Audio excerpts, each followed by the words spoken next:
เปรียบเทียบถนนหนทางระหว่างภาคใต้กับภาคเหนือคำถามเป็นหยังมันคือแตกต่างกันเหมือนกับนรกและสวรรค์ไปเบิ่งคลิปนี้พร้อมกันเลยกราบทักทายสบายดี FC ทุกท่าน FC ทุกคนนะมาพบมาพอกับค่อยเจเบาลาวในช่องความเสื่องเป็นช่องหนึ่งที่เฮ็ดข่าวเกี่ยวกับข้อมูลข่าวสารที่เกิดขึ้นอยู่ทางประเทศลาวของพวกเฮาสวัสดีสบายดีพี่น้องทั้งฝั่งไทยและก็ฝั่งลาวนะมาพบมาพอกันคลิปนี้เป็นเรื่องราวเกี่ยวกับการสัญจรการใช้รถใช้ถนนพอปัจจุบันนี้นะทางภาคเหนือนี่คือทุกข์ยากลำบากแสนเข็ญเนาะงบประมาณขาดเขินร่อยหล่อแล้วแต่เป็นอย่างคือภาคใต้คือได้งบประมาณยิ่งใหญ่มหาศาลสร้างทางตั้งแต่พิบริคำไซคำมวลลงไปจนไปฮอดจำปาสักโดยเฉพาะคือเขตจำปาสักเมืองปากเซไปหาเมืองปากซองเป็นเส้นทางที่สวยงามซึ่งว่าเป็นใบหน้าอันสมใหม่ประเทศลาวของพวกเขาบ่เคยมีเส้นทางที่สวยงามและได้มาตรฐานแบบนี้จักเทื่อเนาะเดี๋ยวจะให้ทุกคนเว้าแล้วสิว่าบ่เห็นภาพให้ทุกคนไปเบิ่งคลิปนี้สักก่อนจากผู้ใช้ Facebook ท่านนึงเพิ่นได้ขี่รถจากเมืองบาเจียง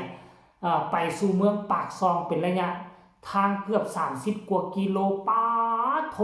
มันดีมันคักแนวใดให้พวกเจ้าไปเบิ่งแล้วจึงมาพ้อกันในช่วงต่อไป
เบิ่งแล้วพวกเจ้ามีคำคิดคำเห็นแนวใดให้คอมเมนต์มารัวๆอยู่ในประเทศเดียวกันแต่ความแตกต่างมันคือต่างกันปานฟ้ากับดินเปรียบเสมือนคือทางภาคใต้เป็นลูกฮักหลานแพง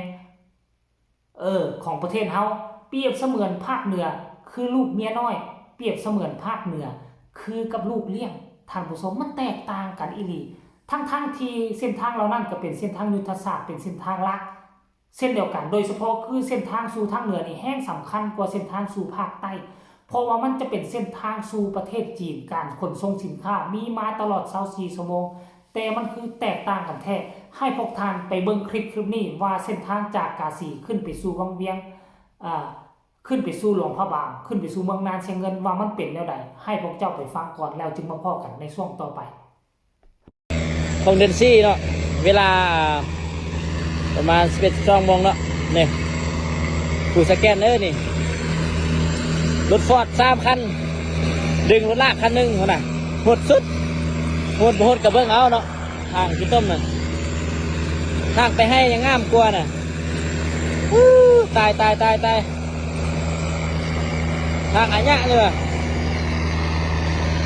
3 คันเลยดิดึงหัวลากคันหนึ่งโหดเลยป่ะ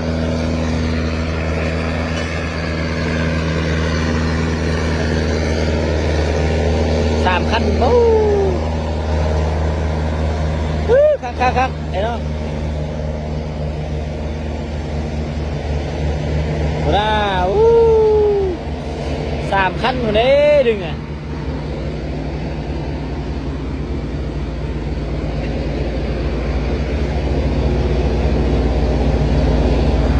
ทางติดฮอดนาเซียนเมืองหานคนแหละตีนภู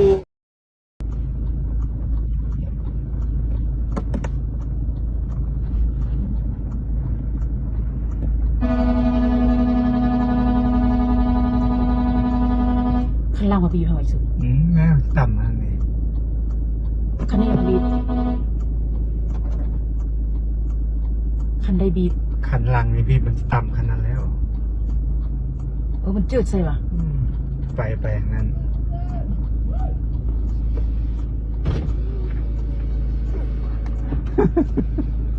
บีบ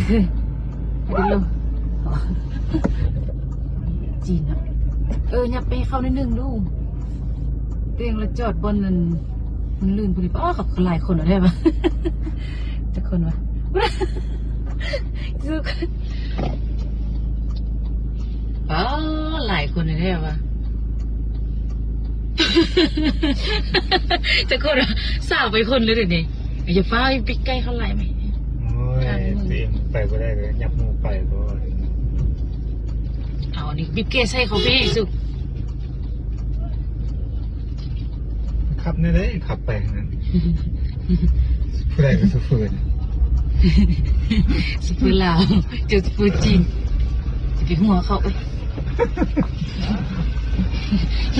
แล้วเราเจอก็จะเป็นเราเรียกคุ้มเราไปเจอใส่เขา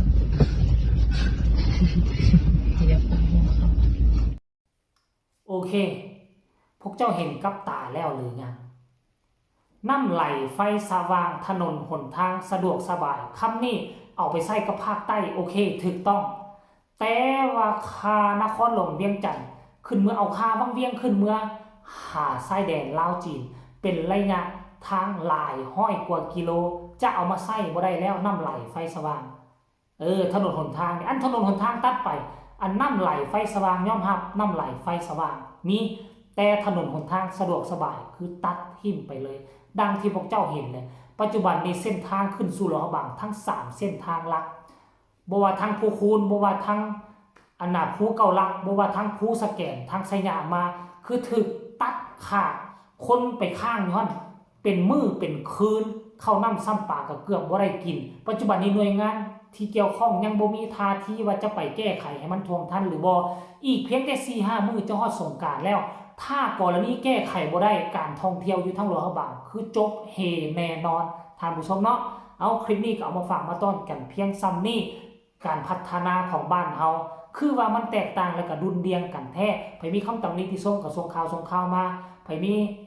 คำคิดคำเห็นอีหยังก็สามารถตำหนิติชมมาได้ฝากทุกคนกดไลค์กดแชร์กดติดตามเพื่อจะพลาดในคลิปต่อไปที่สำคัญอย่ากดข้ามโฆษณาพบกันใหม่ในคลิปหน้าสำหรับคลิปนี้สบายดี